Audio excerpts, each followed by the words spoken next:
This is Views in Paradox Classics.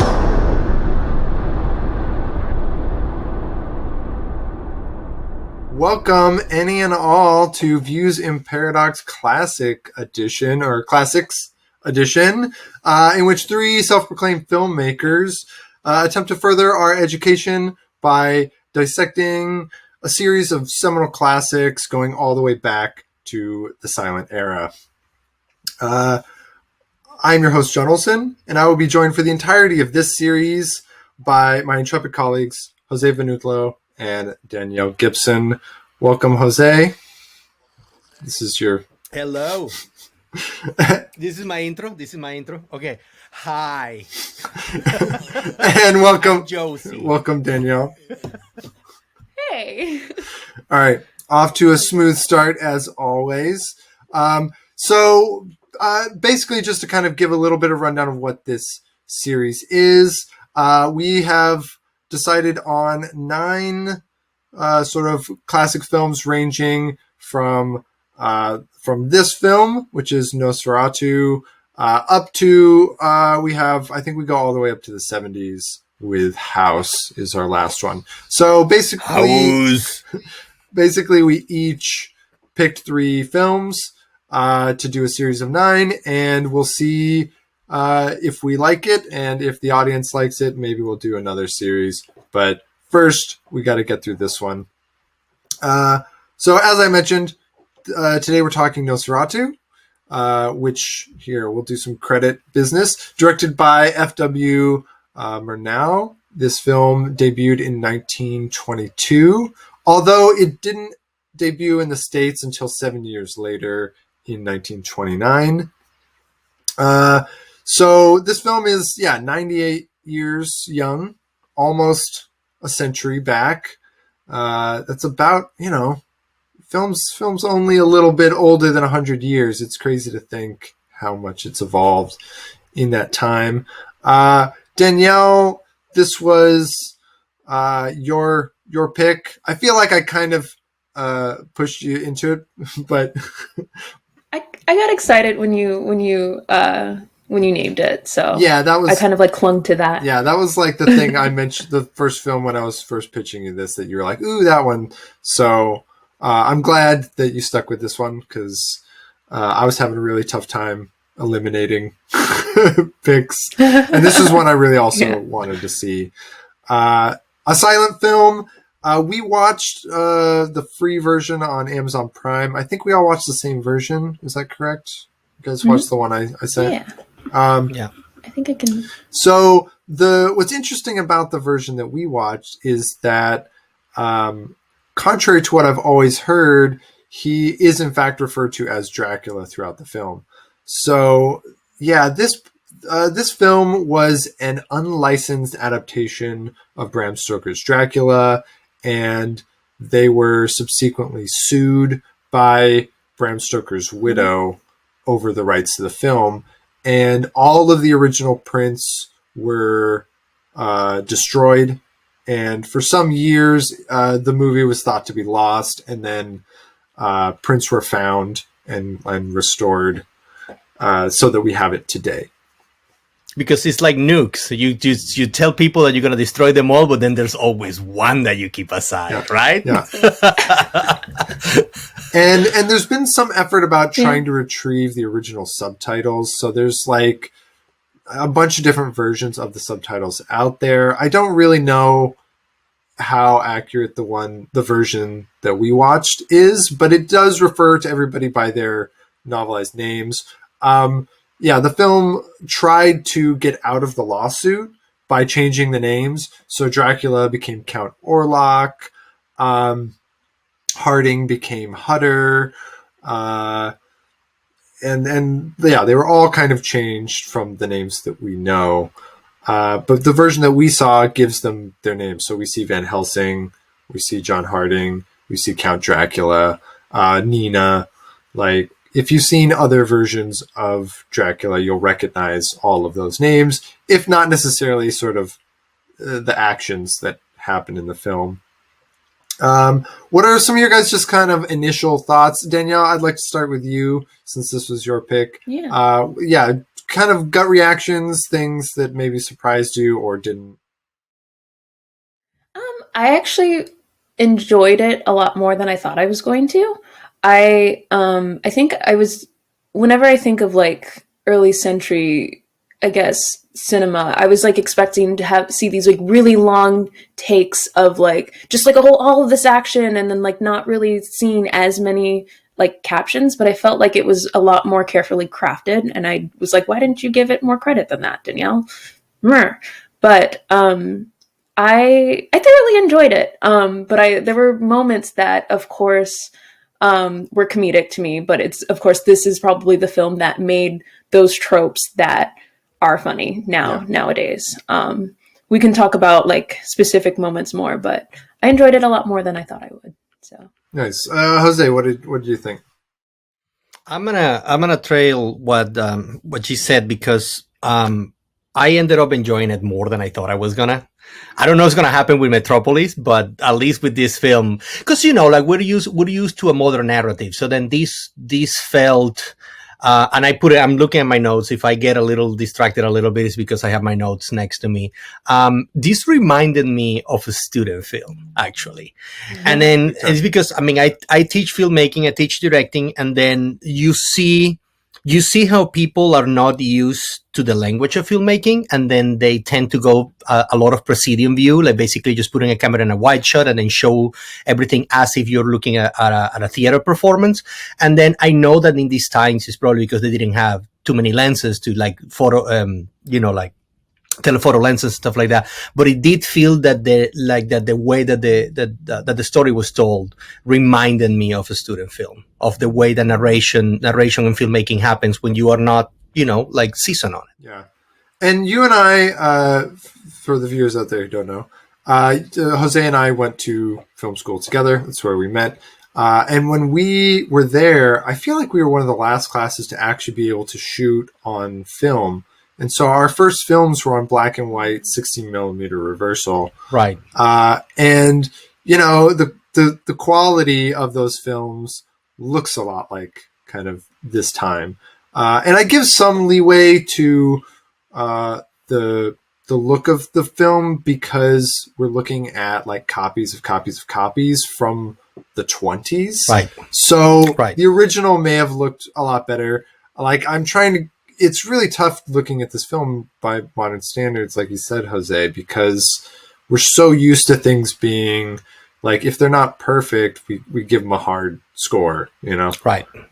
And by today's standards, this one has just a lot of things that are kind of technically off. But the ones I was the most forgiving with are just kind of the look and the quality of the film itself, because I feel like these are probably, not even the better prints that survived. This was like probably copies of copies. So like the scene where he looks in the mirror at his throat and we can't see anything because the overexposure is just blown out. Like it's possible that in the original prints you could see what the heck they were looking at. We don't know that for sure. That's been lost to posterity, but that is a possibility. So I was trying to be kind of forgiving. Yeah, Jose. There was a moment where I was watching the film, and it gave me a sensation that I've seen some of it before. I mean, clearly I've seen like peaks here and there, like a couple of things here and there, but then there was this like bossing on my hand. It's like, I've seen this before, and it's because I saw that William Dafoe film about the making of Nosferatu. Yeah. And I go like, oh my god, this is why I'm having deja vu on this. What's that film but called? I've never seen that film it's a line in the movie, actually. Shadow of the Vampire. Shadow of the Vampire, which is in one of the text cards near the end of the film. Shadow of the Vampire. And it explores. It's an interesting film. I mean, I know we're talking about it, but it's an interesting film because it proposes the idea that they actually shot it with an actual vampire. They went and found, and then William Dafoe plays it. Apparently, this was an urban legend that went around based on the film, and that's what they based Shadow of the Vampire on. I mean, that guy's creepy. That guy was really creepy. What's that, Danielle? I thought it was interesting that they they talk about it at the beginning of the film and then again at the end, where they like blame him for the plague that came. And I was triggered a little bit. It's very timely for what's happening right now, but I mean, it makes sense as an urban legend. You know, it's easy to be like, oh, well, this is why this happened. You know, there's that the count, but I mean, of course, he dies in the end, so it's like early film, like, oh, there's the bad guy, but the bad guy dies, so don't be afraid yet. But it could happen again. And everybody kind of who was sick, who hadn't died yet, comes back, is like revived as soon as he dies. What's crazy is the number of like tropes that this film invented that became canon for Dracula. So when I was kind of doing some research afterwards, the idea that sunlight kills him comes directly from this film, not from the book. Really? Yes. And so I think so does that concept that like when you kill the head vampire, everybody else is fine. Like, I'm not entirely sure that that's in the book either, but this is, I think, the fourth, unless I feel like I'm missing something, but I feel like this is the fourth adaptation of Dracula that I've seen. So I've seen Bram Stoker's Dracula, the Coppola one. I've seen the Bela Lugosi Dracula from, I think, the 40s. And then I've seen Dracula Dead and Loving It. And then this film, which, you know, and they're all wildly different films. So it really makes me wonder about the book. Like, maybe I'll get around to reading the book sometime just to kind of see what the heck it does, because they've all got such sort of broadly different interpretations of the material. I mean, you have to see, there is one, I can't remember the name. I think it's Dracula 2000 or something like that, but they propose the idea that Dracula is actually Judas that betrayed Jesus, and then it ties it with like silver being like allergic to silver and stuff like that. And I don't know, like it was the cleverest twist that I've ever seen of a Dracula. Yeah, I remember when that came out, but I did not get around to it. It's not a good movie. And it was just a nice. And obviously, a lot of regular vampire films borrow heavily from the Dracula story. I felt like, this is like more recent, but I appreciated a lot of the nods to Nosferatu in What We Do in the Shadows. Like the main vampire Peter. Yeah, the old Peter is definitely Nosferatu. Yeah. So, and then like when I forget the name, the main vampire, when he's like, oh, this is the love of my life gave me this silver chain. Oh, and he like puts it on. He's like, oh, yep, no, ow. This is as long as I can keep it. You know, they just like play on the tropes that have been created over the years. It's and a fair number of them you come right out of this film. Right. Let's can we talk about the soundtrack? So there's music over this, and when I was doing a little bit of research, the music that is attached to, because while I was watching it, I was, you know, I found it a little frustrating just because it's like the music never attempts to match the scene. It's just like one tempo for the entire film. But this track is based on music that was written to be performed with the film, which I didn't know was a thing. Like, that was something I learned researching it, that they actually had a composer who wrote music for the film to be played alongside it. And this is based on kind of what remains of that score. So it's not the full score, but it's like all that's left of it, and they've just kind of like stretched it out. How did you guys feel about the music accompaniment? Did you guys have kind of any thoughts about that? I felt like that's what hooked me early on. It kind of set the mood. I watched it at night, and but there were moments where, you know, there was like a transition and it got silent, and I like leaned forward a little bit because I was expecting that to like be reflected, like something bigger was going to happen, and nothing more, like, I guess like big plot points didn't follow that sort of thing. But I felt like it fit. It seemed like it was either chosen specifically because of the mood that it gave or composed for it, but I wasn't sure if it was or not. Yeah. Jose?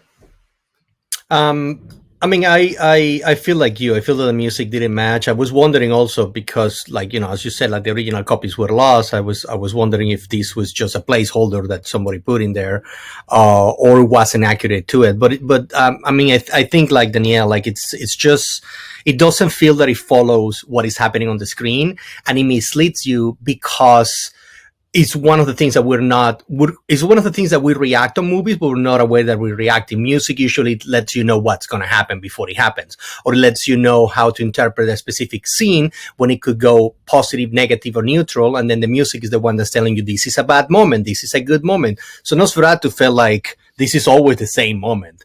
And that felt a little, oh, sorry.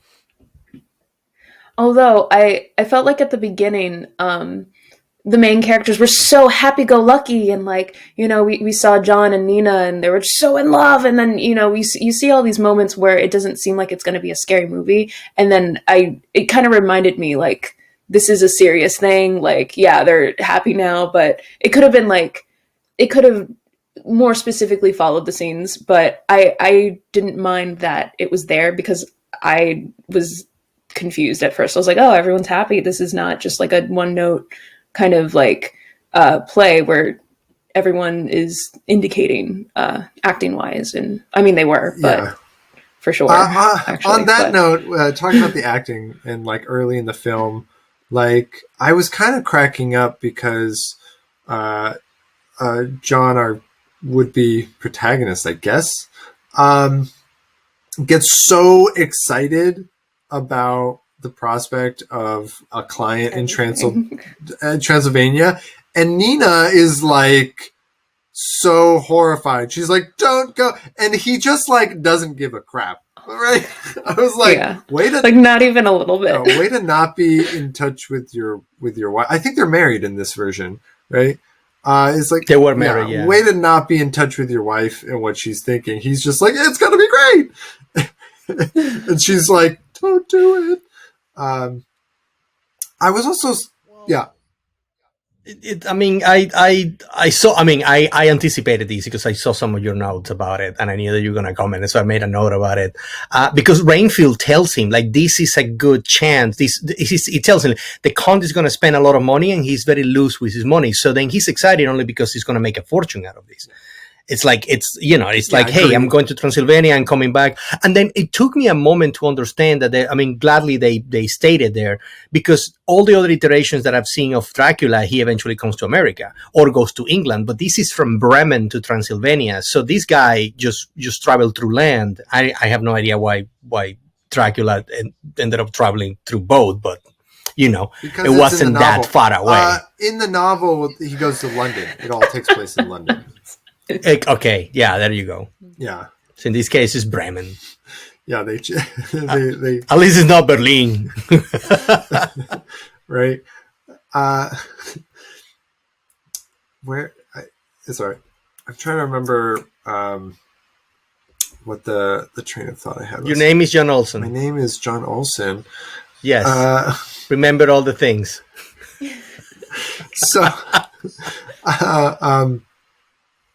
but yeah, and obviously the acting is very big. Like Renfield is like immediately like, what the hell's wrong with this guy? Renfield, yes, right. Something that I thought. Oh, sorry. Something that I thought was interesting. Go ahead. We keep interrupting each other. Go ahead. I think there's a delay, but anyway, you go ahead, and then I'll say. Okay.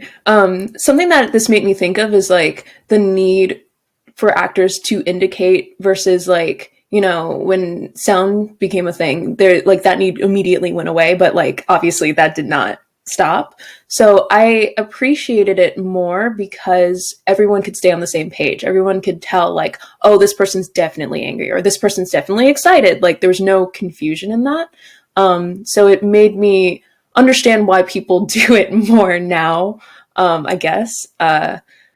But it is something that should die now that we can hear people give lines. Yeah. And I don't know if I don't know, Danielle, I'm not sure if you've ever done like a silent film project where you know you're not going to have sound, but actors are, as soon as you say that there's no dialogue, actors act differently. And I feel like people just act differently. And like I've done scenes where it's supposed to be silent and we're not recording sound, but it's like there are people talking and everybody's pantomiming. They're all being silent. And it's like you don't have to be silent. The film just will be. Right. But like people automatically kind of take on these different just ways of acting when they know that there's no sound being recorded. It's kind of just like an interesting especially in a commercial. Yeah, especially in a more commercial film that I don't know if they had planned it to like show around the world. I feel like in Hollywood at least, they want it to be super clear cut, and we don't want people to be like interpreting it different ways. But yeah, no, you're right. People do. You don't need to overact, indicate. Yeah. And this is also early on camera. Like I think you guys both kind of mentioned about the stage.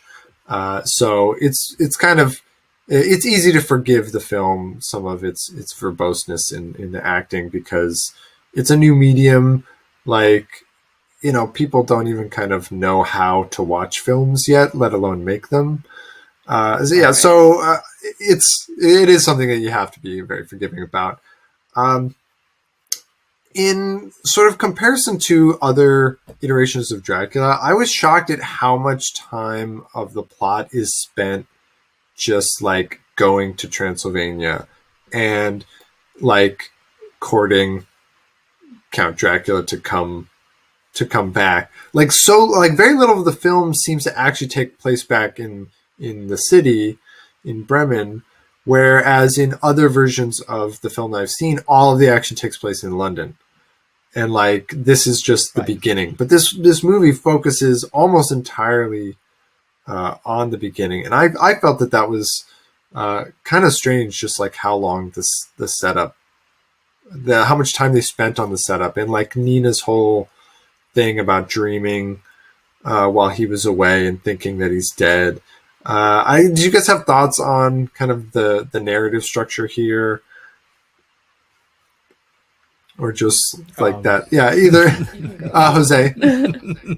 Okay. Yeah. Well, let me see. Let me gather my thoughts on this. Because yeah, I mean, it feels a little like it jumps back and forth and it goes a lot to Transylvania. But I think it was also because they wanted to show like that was the alien part for people who are watching the movie. You know, it's like if I live in Germany, if I'm watching this film, like I know what a city looks like, and I want to see something else. The thing that it struck me a lot is that, and I guess that it was because of the technology that they could use to shoot this, is that there were a lot of scenes that clearly were in the bright daylight, and then through the dialogue you go like, oh, it's almost midnight, and you go like, it doesn't look like midnight, but it's probably because you can't shoot at night that well. The only looks like places where you right, it looks at the middle of the day, and the only way that, and I feel that the only way that they could portray night is when they were clearly inside a studio, and then they had a background that was like less lit, because you can't have at that time you couldn't have lights in the outside. So then they would have to just shoot it during the day and then just tell everybody through text boxes, you know, like, oh, it's almost midnight when he gets to the castle. And I go like, how? It's like, it looks like day. And then you see like Dracula coming out and receiving him. And you go like, why are you not just bursting into flames? And I go like, no, because it's almost midnight, I guess. And I don't know. Also, there's a very likely possibility that the master prints that were distributed were actually colored, that they would have hand colored the films so that like those white screens would have been dyed like a dark blue, and then it would have provided a context through color. Right. That's what I was wondering. Just because I know that usually they would color code it. Yeah, like you said.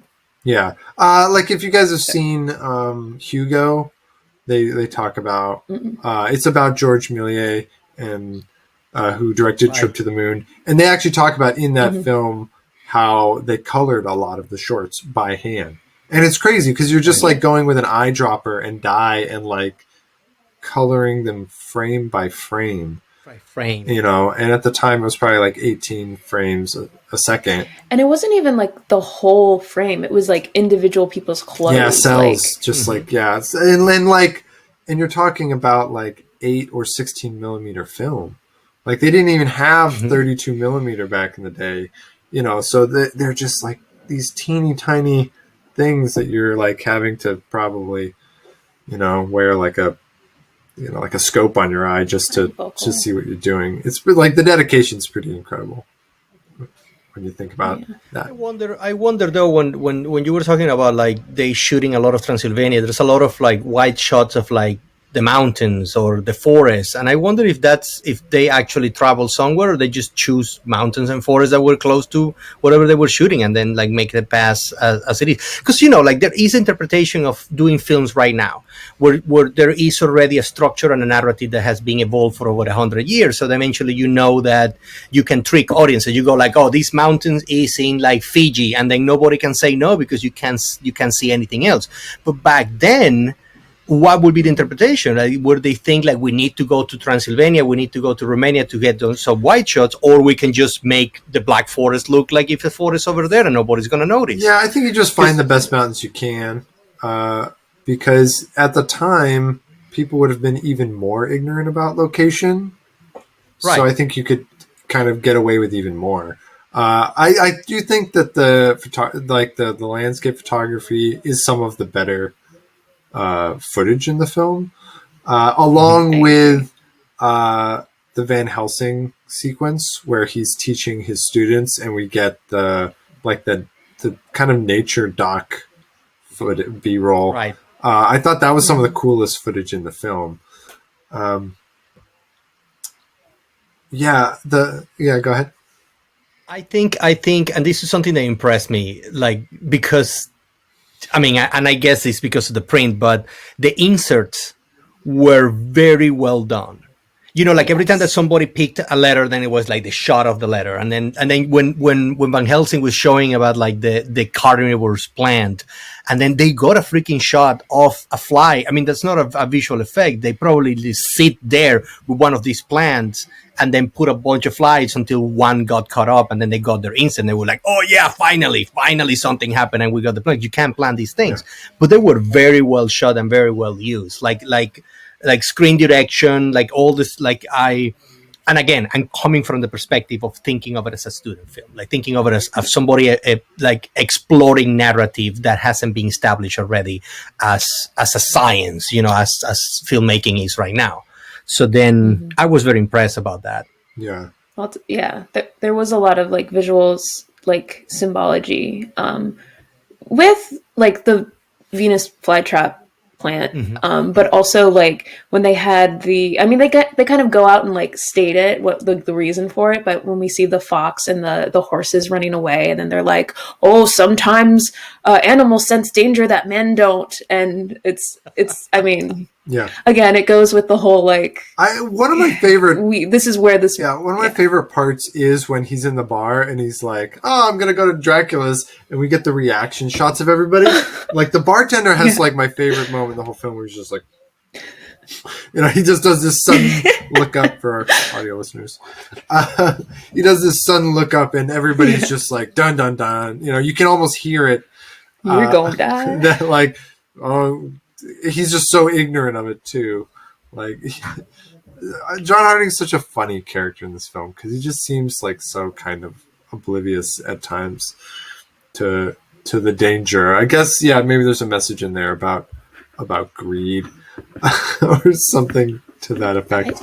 Well, but you know what, and that plays into what we were talking earlier about the exaggeration of these actors. I mean, we have to remember also that these people probably were theater actors that were hired to do movies. Sure. So then they will exaggerate the emotions. Everything was preceding view, as we were talking before. So then, without a common language of narrative in filmmaking, then of course you're gonna get actors that go like, oh my god, because that's what people are not used to subtlety. So they needed this huge reaction. And I like it how they used to have the wide shots, and eventually they would just cut to a closer shot of a fraction of a section of that shot, and then go back to the main shot and go to another closer, and then they keep doing that just so you can see the reactions of people, the mimicking, like the kind of like, oh my God, this happened, oh I'm fainting, and it's all this exaggeration.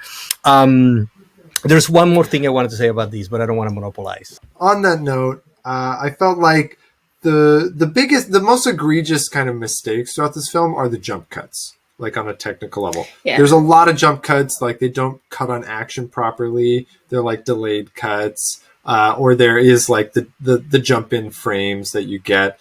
But I was shocked at, like, on a positive note, I was shocked at the use of the Kuleshov effect. And this is probably before that term was like even known. For our listeners who might not know, the Kuleshov effect basically is a theory that states that when you put two images next to each other, our brain automatically associates those two images together.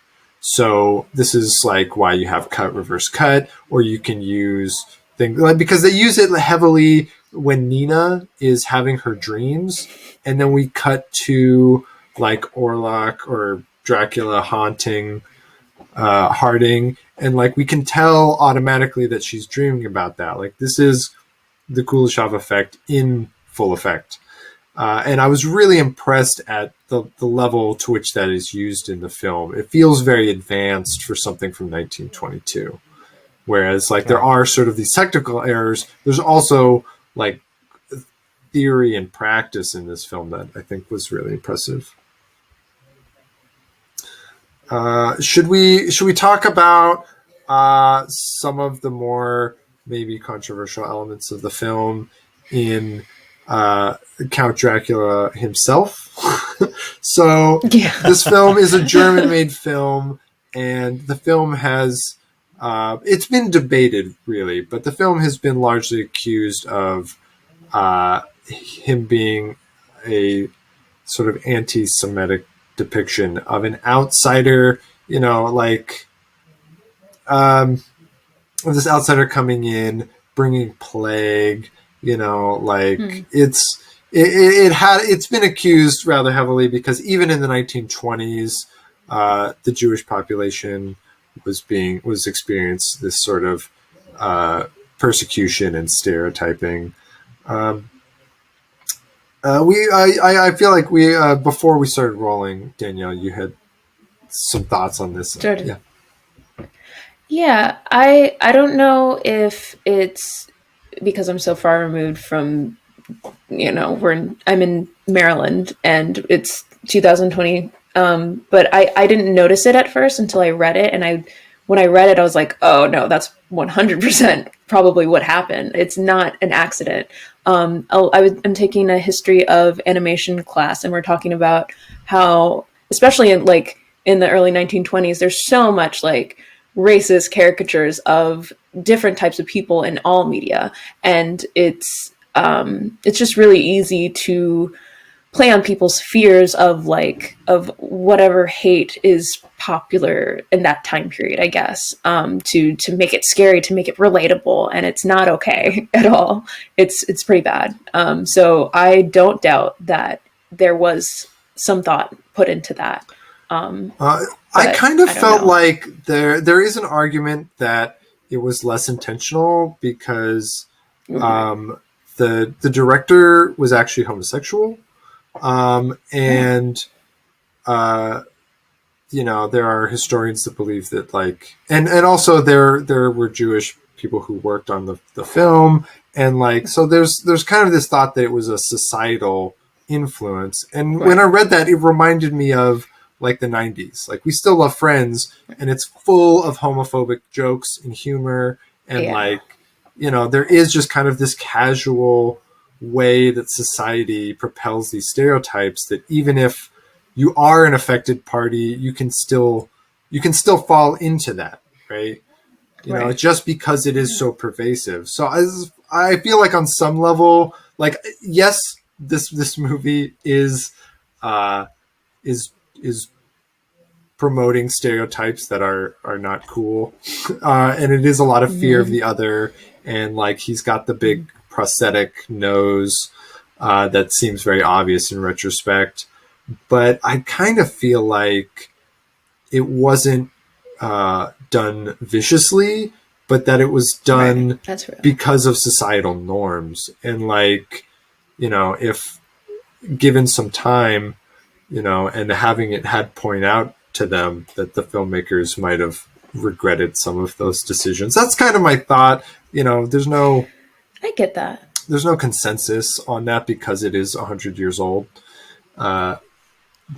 But it is really easy to absorb that and to put that in your art as you make it. So that does make a lot of sense.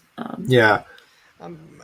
I don't like you know me, John. I mean, I have to be a little of a devil's advocate here on this sense, and I mean, and I think that you touch on some of what I want to say.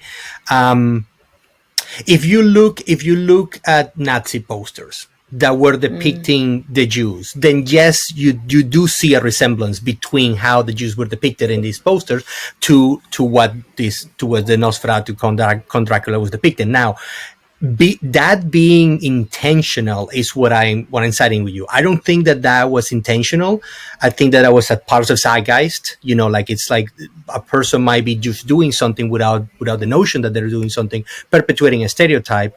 But in no moment in the movie his appearance is tied to anything else. I mean, you will have to look at this movie, then see a poster of Nazi propaganda, and then you will make the association. Otherwise, if it's not a coordinated event, if it's not like people going and saying, "Oh, you do this and then portray this character that people are going to fear, and then I'm going to use this depiction to make anti-Semitic posters," if there is no correlation if there is no agreement before that, then it might be that the Nazis just came and say, "Let's draw them as this guy did Dracula," because already people are in the zeitgeist that this is something to fear. So I think that a little. I feel like that view pushes it a little far, because if you think about why there was anti-Semitism and what the rhetoric was, it was like about outsiders coming in and causing problems within our society. Right. So like the messaging is a xenophobic message, and this is a horror movie that is trying to get an outsider to be the thing that scares you, right? So while I don't think it was necessarily super intentional, it's like they were playing on popular fears at the time, you know? Right. And so it's like you said with the zeitgeist. I do think that is a powerful element. And I think that like when people kind of rail against like social justice warriors or like wokeness, like the point of wokeness is to point out that like this is an offensive stereotype, right? Like when we had all the gay jokes in the 90s in like every single sitcom that came out, it's like nobody was thinking about it as being offensive, but there was a whole group of people who are just like literally being kind of like pushed into the ground by this. And so I do think it's like important to have these things kind of pointed out, because you can perpetrate these things without realizing it. And, you know, that's my soapbox on that. No. I think that's fair. I think that's fair. It's like, it's to bring awareness to it without like, it's like debating it doesn't negate it. Right. I feel that's important, because if you think about it, Rainfield was also very weird looking, like almost monster looking, but he's not. But we're not talking about him being a depiction of anything else, because there is no association that we can know right now of what he was representing. So then we're just going to this one because of the country and because of the times, and then again it doesn't negate it, but it's like we fixate on the ones that we can recognize, and then we don't explore the ones that we cannot recognize. But it'd be a pretty easy parallel to draw that like Renfield is being influenced by Count Dracula the Outsider and has gone crazy and has turned into a maniac, right? So like they're very easy parallels to draw when you look at this film. And I think, you know, it's something to learn from, right? We can take it as a learning. as a learning moment. Renfield was. I would kind of like to transition or just talk about Renfield for a minute because I found myself wondering why so much of the movie focuses on him, like, right? Yeah, no. Yeah, you sound like you have Renfield, a thought. he's like the henchman, right? Yeah. Like immediately when you see him, you're like, oh, I wonder if he's one of the bad guys, like, because they make him so just like a maniac. I think that it took me a second to really realize who he was in relation to Count Dracula, but it reminded me of, I think his purpose plays on the fact that he is being controlled. Okay. A little bit of two things. Like, Count Dracula is controlling others to do his bidding, but there's other evil in the world that perpetuates it. So that's kind of like what it reminded me of thematically, but he is, he was put into like an asylum or a prison of some sort. And I was wondering, like, why do we keep going back to him until like at the end when spoiler alert, I don't know if that matters.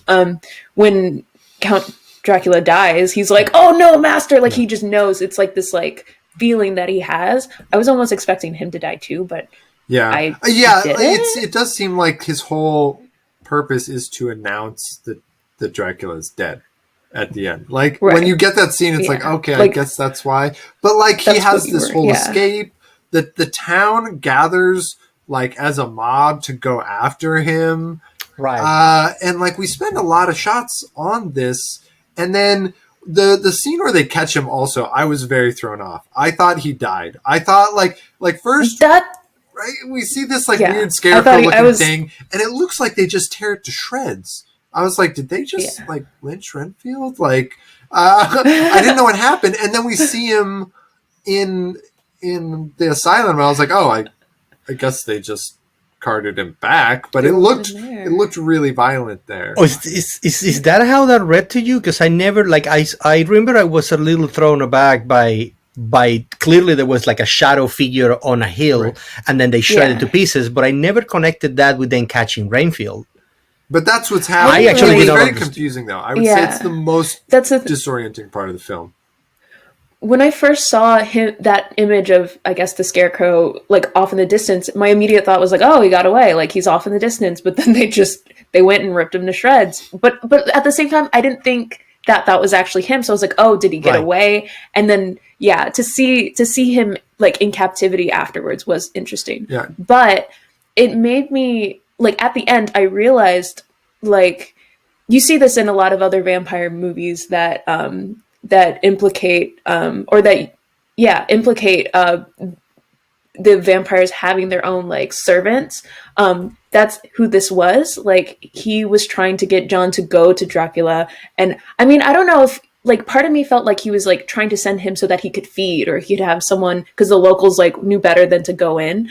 But at the same time, he was probably trying to use him to transfer him to a place where he could feed on more people. So I did question how much agency he had, like in general, like as like if he was being mind controlled or something. But he also just seemed like, because that's like also he was into it the whole time. The end of the movie, like, we don't really know if he's cured of his madness or not.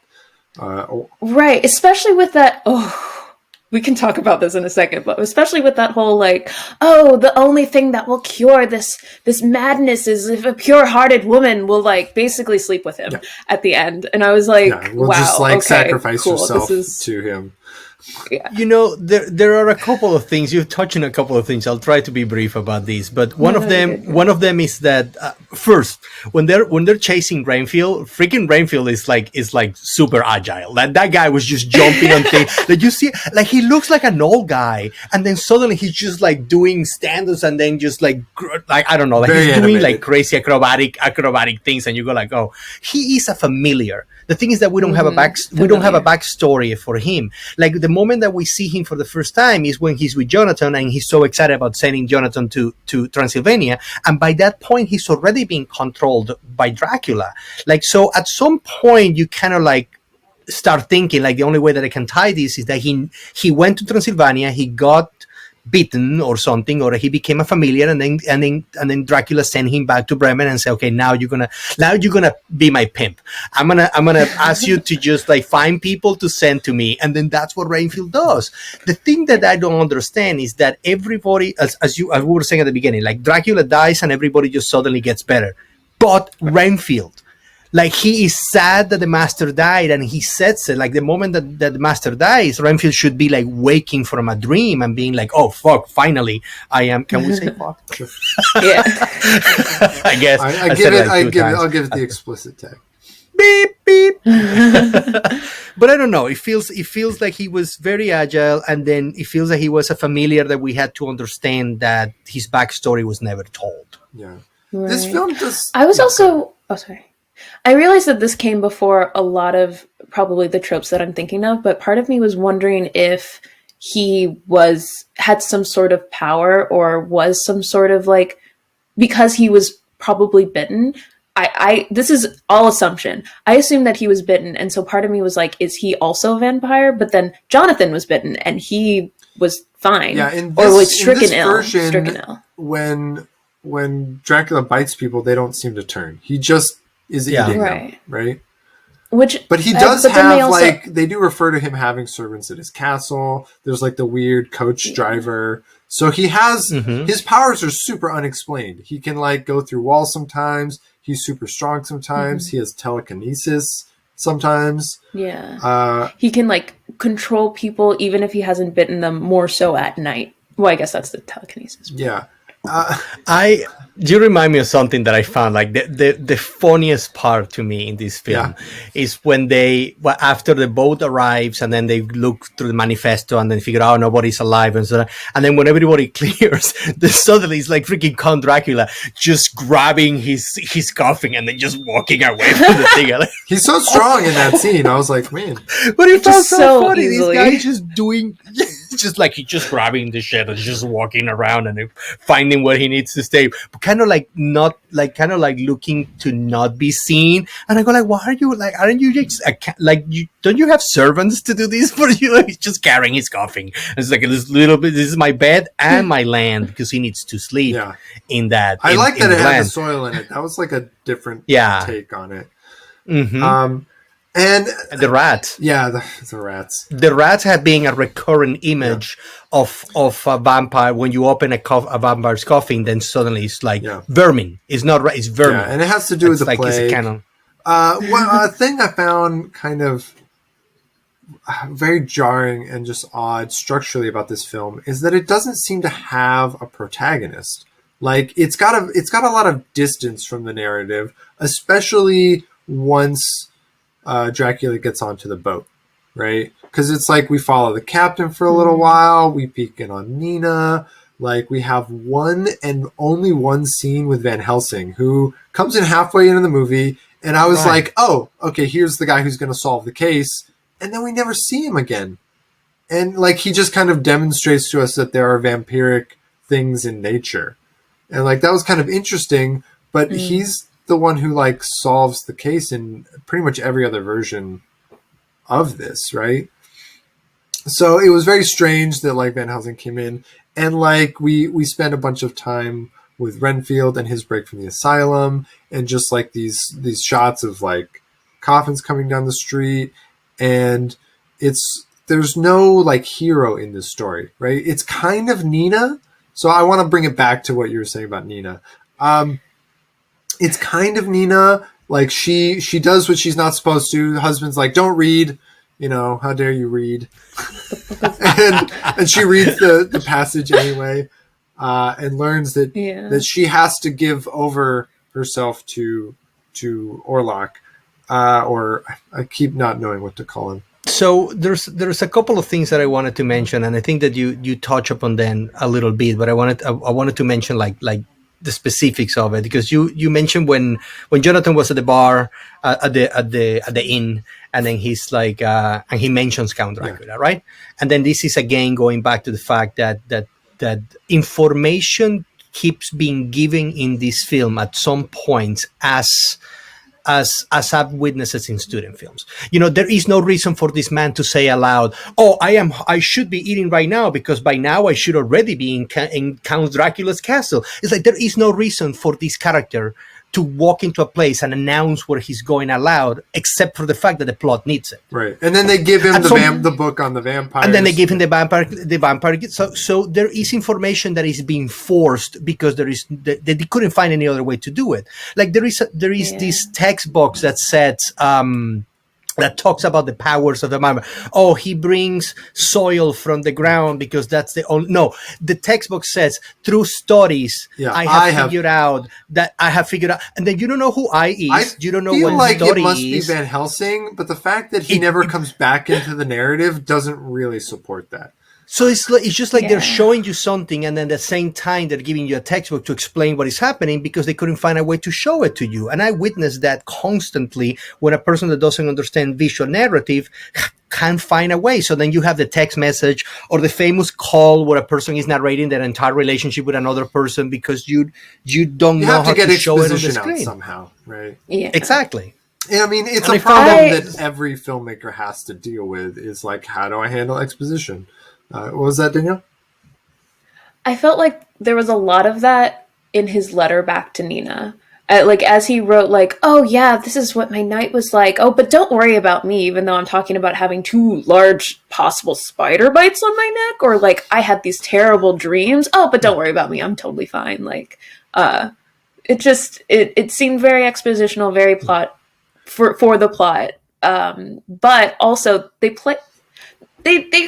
almost kind of play it off by making him this happy-go-lucky character that's just how he is. Well, he gets back to Bremen basically like right after Count Dracula does, and then in no way does he try to warn anybody or stop Count Dracula. I was just very kind of thrown off by the lack of a protagonist, and even in the final scenes when Count Dracula finally comes to Nina, and we know she's already read the book. Was it just me, or did she not look particularly willing? She looks terrified because it says a willing woman, pure heart. Yeah, no, like has to offer herself and hang up, but she looks like she's just a victim. She looks just like she's terrified and isn't like expressing agency. Yeah. Right. Part of me, I question that too, because I was wondering if they meant her to not seem willing, because at the end, I mean, I assume that throughout the whole movie, if he was in sunlight, he would have died.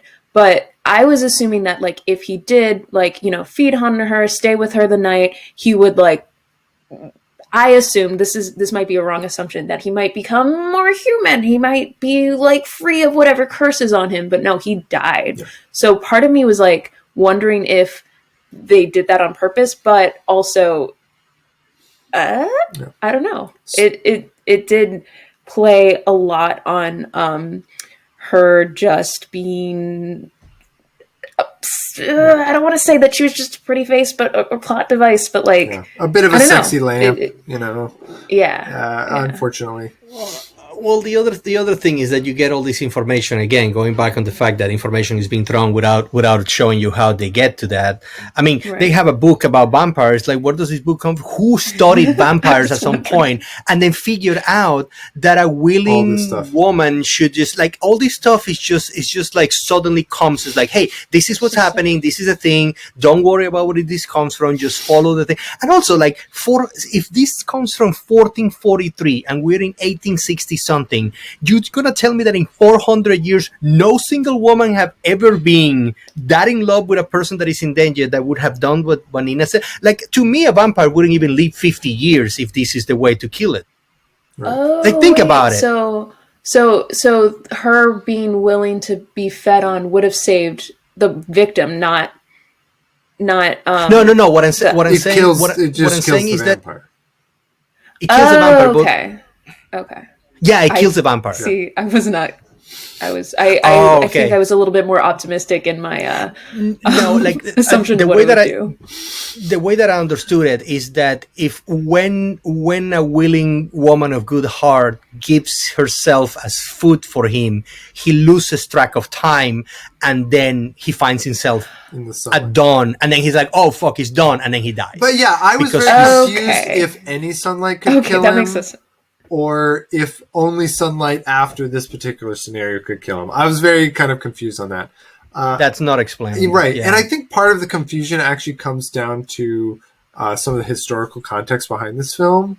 So while they were shooting, they lost part of the original script, and the director rewrote the last 8 pages of the script during production.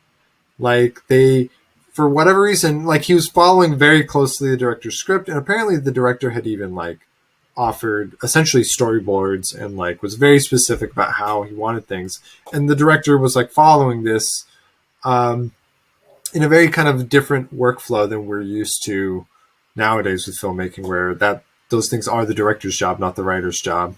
But they were following a script that was very much the writer's script, and something happened where they lost the end of the script, and the director rewrote the last like 8 pages of the script and added this bit with the sunlight, and so it may have been entirely different in the way that it played out, which is like kind of mind-boggling to think about that like part of it was rewritten on the fly and just like completely changed the ending of the film, like from whatever it was originally intended.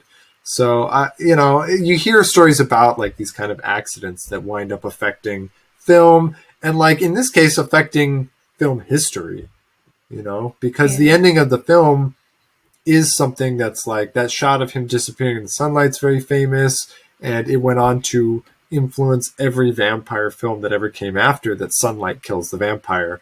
And that was originally not how he died in the script, apparently. That's what I read according to Wikipedia, anyway. Do you know how he did die in the script? So it's not how he dies in the novel, right? He dies in the novel, I think, with a stake through the heart. Like they corner him in his chapel. And so I think that the original script may have been more faithful to the novel.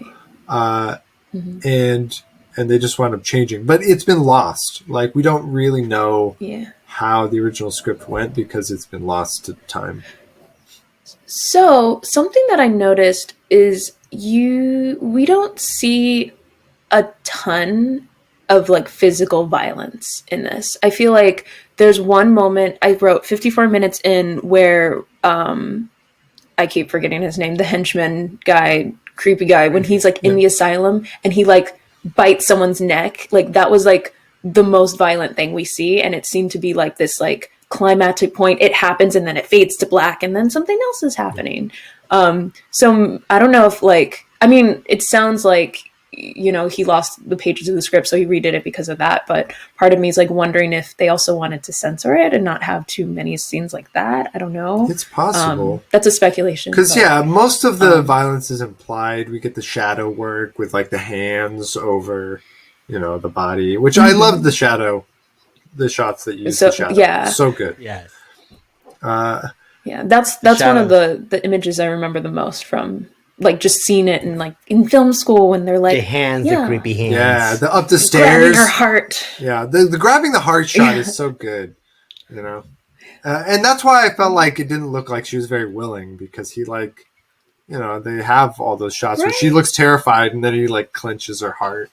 And I was like, yeah, and even like leading up to that, okay, I was laughing when she was looking out the window and she kind of looked creeped out, but she wasn't like calling him over. But then we see him from his window and he's just like standing there like, are you looking at me?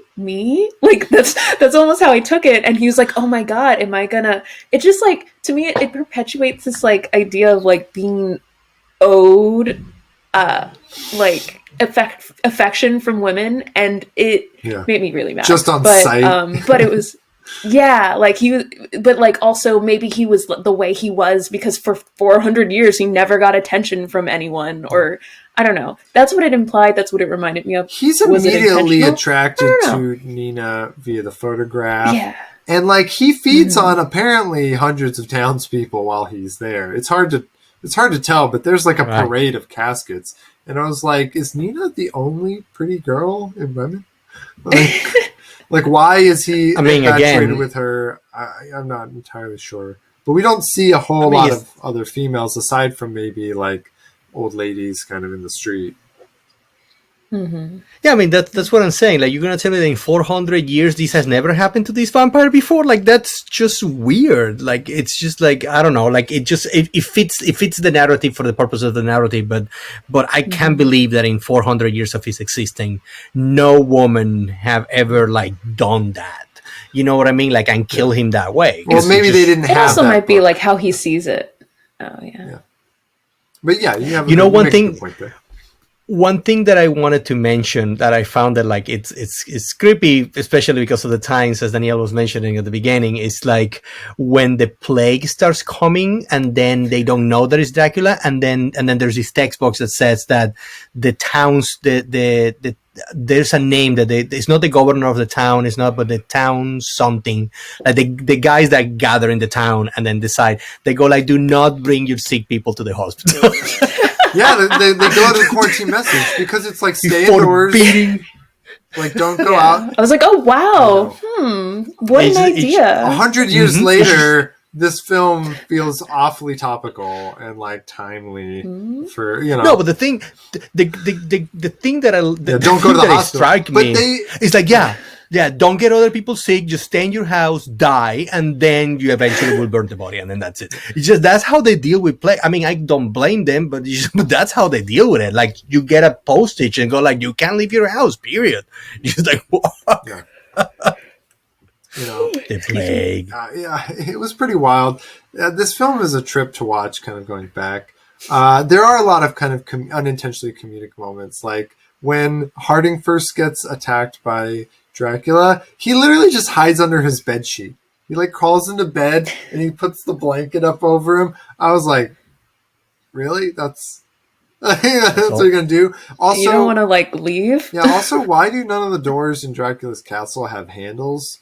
I felt like that was kind of an oversight by the props department. He literally has to like grab the edge of the door to open it in one scene. I was like, he opens the doors with the force all the time. Yeah, well, that's how Dracula does it. He just kind of uses his magical powers to do things. Maybe it's to make it harder for his victims to escape. Yeah, actually, that does make sense. When you put it that way. Good on the when you put it that way. One thing that I did notice, it's like, of course, I mean, all the cliches and things that we know about vampires cannot be touched in one single movie in this case. But there was no religious iconography. Like, there was no let's fight him with God, or like nobody prayed, nobody like went to like anything. There was only one scene, and I put a note here. I just can't remember why I put this note here, but it says. My note says, what were all these crosses in the beach? Apparently, it's a shot. I don't know if you remember the shot. Yeah, I honestly cannot remember. On the beach, right? Nina's, on the beach. I think and it's then just all the these crosses. that the bodies have been piling up or something. Maybe. I'm not sure. Maybe, it's a cool shot, though.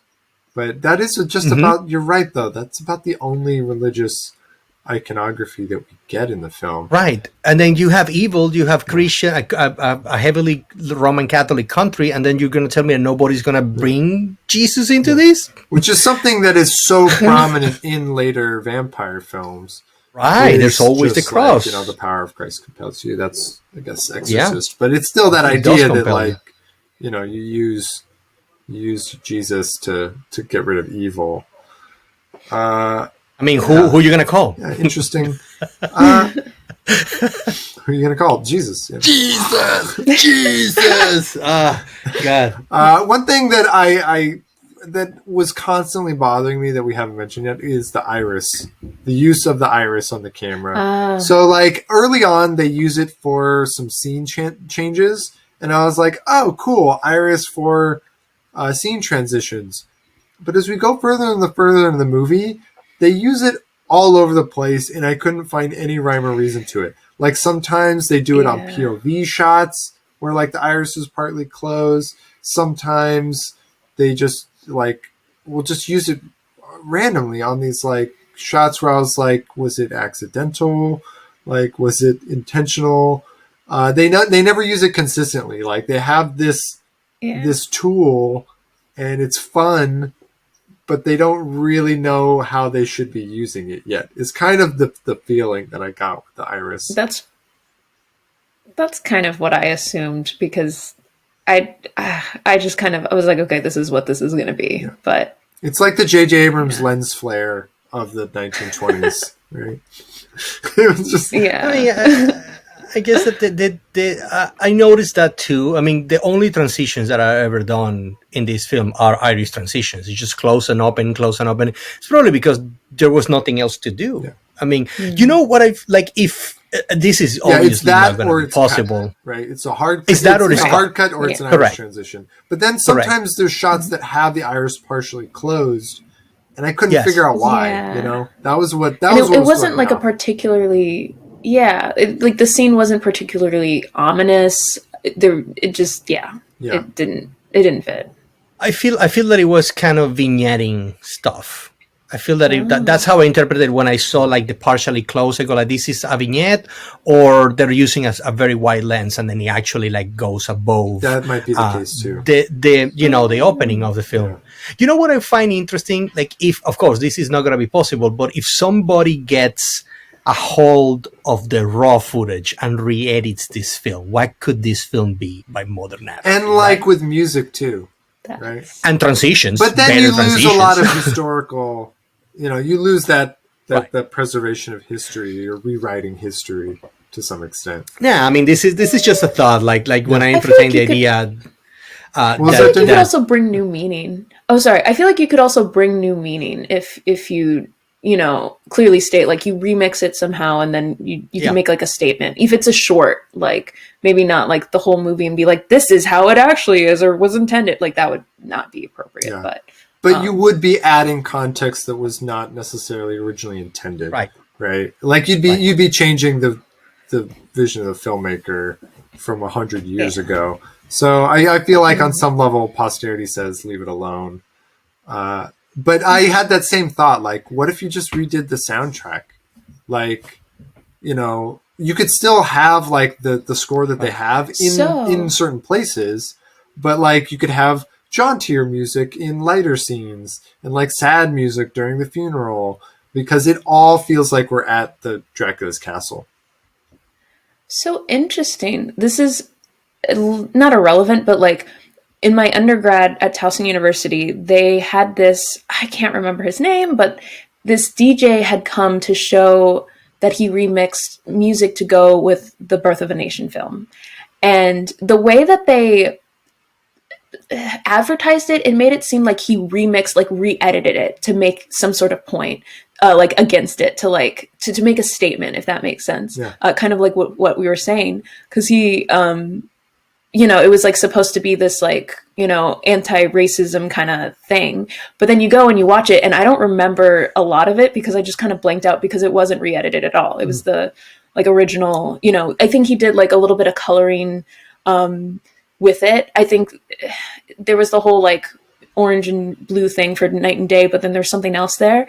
But my thing was like, I didn't really, for this specific film, it didn't feel like the soundtrack added anything. It didn't really feel like it followed it that well, but that is an interesting concept. Like I feel like there is so much that could be added to it. But I do like, you could easily fix a lot of the jump cuts, like the cut on action cuts, or things that could easily be fixed. But at the same time, if you're going to watch it to see what film looked like 100 years ago, fixing that is, it's retconning history. Right.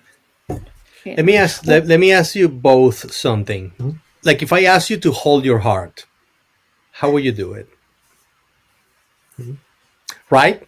Did you notice that every time that even Dracula or Nina will hold their heart, they will use the left hand they don't go across the chest. They will just do this. It's interesting. Which I feel it was. I noticed. I go like, what is she doing? And she's doing the gesture of like, oh my god, but she's not using the right hand. She's using the left hand to go to her heart. And then Dracula used to do the same thing. He just does this with the left hand. And I don't know if this is one of those moments like the Tarantino thing about like somebody saying 3 and this is American and 3 and this is German, and then that's how you tell. I don't know if it's a cultural thing, but every time that they were just doing this motion, they would do it with the left hand. I mean, for me, I don't know why I know, noticed. we were trained with the Pledge of Allegiance to put our right hand over our heart, and with the national anthem, you put your right hand over your heart. Like we're trained to do it. So, but that is an interesting cultural point. It's also like a cultural thing. It might, but part of me like wonders. Like I feel like the world, most people are like right hand dominated. Like so, part of me feels like I don't know. I see both points. We are trained these are a to do bunch that, of left-handed but I'm also actors, like, Maybe. I thought I that did too. see some I go, like, left-handed maybe writing at one point. I forget which character. I saw somebody doing the overhand. Maybe Jonathan actually when he's writing his letter. No. I don't quote me on it because I wasn't really paying attention, but I think there might have been some left-hand actors in there. Left-handed. Left-handed people. The real enemy, the South Pole. The real enemy is the hippies, the vegans, and the left-handed people. Yeah. All right. So I think I'm going to call time on this discussion. I think we've hit a lot of good points. Next week we will be doing Metropolis. So that should be an interesting watch. I'm looking forward / dreading the watch because I know it's a long one, but hopefully it's like this one and it's a pleasant surprise and it's not as kind of difficult as we might imagine it. It's got some of the most revolutionary special effects of its day, so that should be kind of a fun one. Last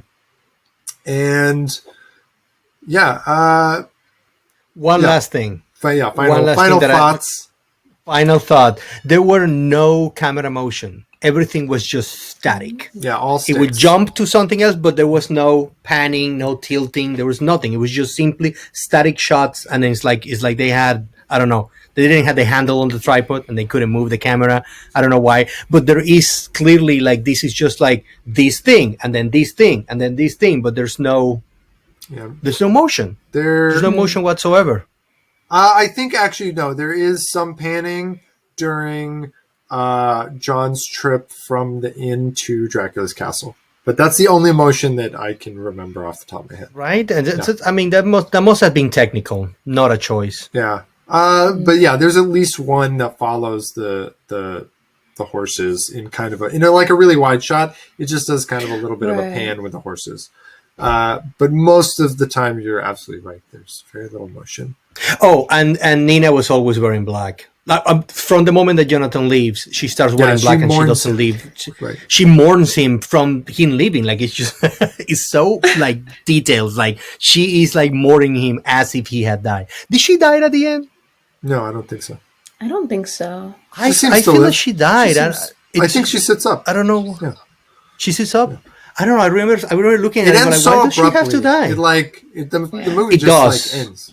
And it's like, it's just like Dracula dies, and then 2 scenes later, it's like, boom. I did love that one shot of everyone carrying the coffins down. Like, I thought that was very striking. Great I couldn't help but notice that they were more than 6 feet apart. And I was like, oh, well, they know how to handle it. They know how to handle it.